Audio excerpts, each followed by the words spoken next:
2 plates, 2 little girls, 1 kitchen. She thought she had it all planned perfectly, but children don't follow plans, and in the space of 1 careless second, her own daughter picked up the wrong plate. In a quiet part of Abeokuta, where neighbors knew each other's business without trying, lived a man named Adewale. Adewale was a widower. His wife, Bose, had died 3 years earlier after a brief illness, leaving behind a 6-year-old girl named Titi. Titi was everything to him. She had her mother's eyes, soft, kind, always searching for warmth. After Bose's death, Adewale did his best. He learned how to braid her hair badly, pack her lunch neatly, and tell bedtime stories, even when he was exhausted from work. But no matter how hard he tried, something was missing. A home without a woman in his mind was incomplete. 2 years later, under pressure from family and friends, Adewale remarried.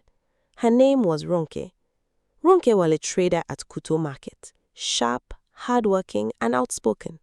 She came into the marriage with her own daughter, Bisi, who was about Titi's age. At first, everything seemed fine. Ronke was respectful.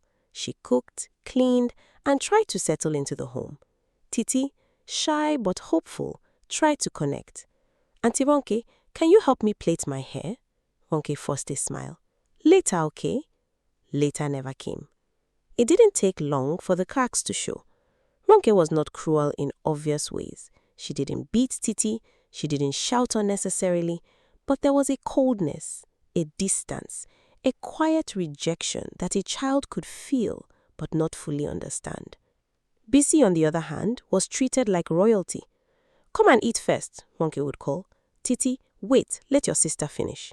When clothes were bought, Bisi got the better ones. When food was served, Bisi's portion was bigger. When mistakes were made, Bisi was excused. Titi was corrected. Adewale noticed some of it, but like many men trying to keep peace, he minimized it. "They're just adjusting," he told himself. Blended families take time. But children don't measure love in logic. They feel it in moments. Titi began to withdraw. She spoke less, laughed less, spent more time alone. Sometimes she would sit quietly with her late mother's picture, tracing the frame with her fingers. One evening, she asked her father a question that broke him. "Daddy, did I do something wrong?" Adewale frowned. "What do you mean? Why doesn't Mommy Ronke like me?" He pulled her into a hug. "She likes you," he said quickly. "She's just different." But even as he said it, he wasn't sure he believed it. Ronke's resentment had roots deeper than anyone realized. She didn't hate Titi at first, but over time, small things began to grow into something darker. Adewale loved his daughter openly. He bought her books, helped with homework, carried her when she fell asleep. Ronke noticed, and in her mind, it became comparison. Why does he treat her like she's special? Is my own daughter not enough? Jealousy doesn't always shout. It sometimes whispers, and those whispers grew louder each day.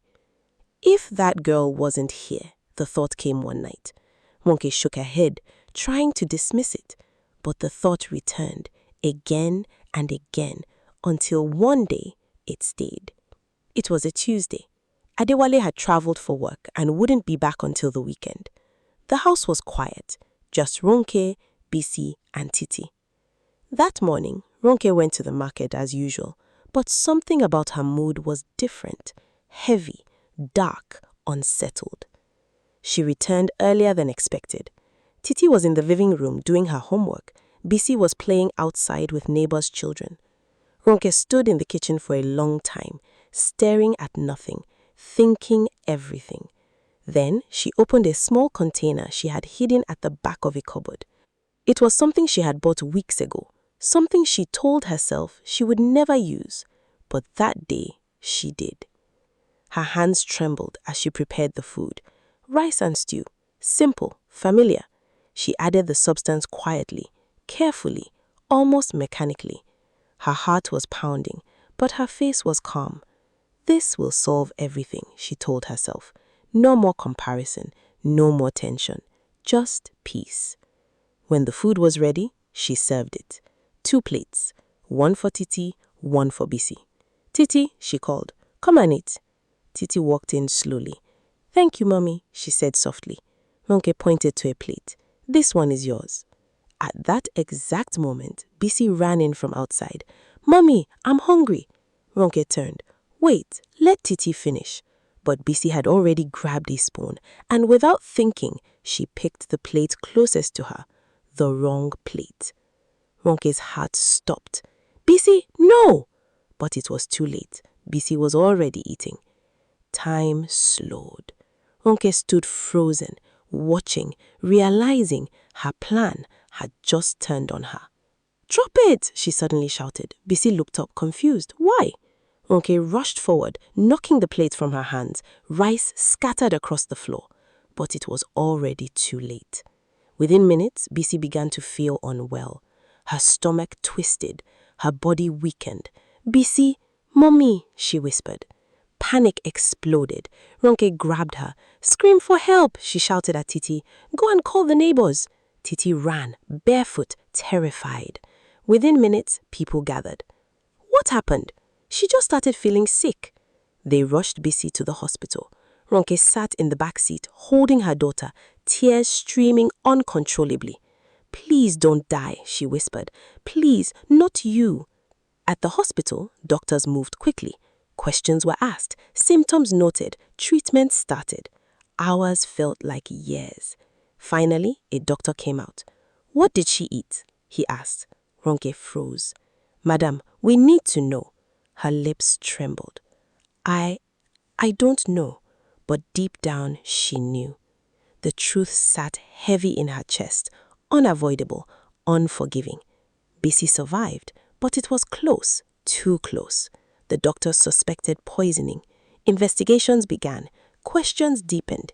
Eventually, the truth came out. Ronke confessed. The shock rippled through everyone, neighbors, family, even the police. She wanted to poison her stepdaughter, but her own child ate it. The story spread like wildfire. Adewale returned immediately. When he walked into the hospital and saw his daughter lying weak on the bed, and his stepdaughter sitting quietly in the corner, and his wife unable to meet his eyes, he knew something was terribly wrong. When the truth was revealed, he didn't shout, he didn't cry. He just stood there, silent, broken. "How could you?" he finally asked. Ronke fell to her knees. "I don't know what came over me. I was jealous, I was angry, I didn't think." "That's the problem," Adewale said quietly. "You didn't think." The consequences were immediate. Ronke was arrested, charged.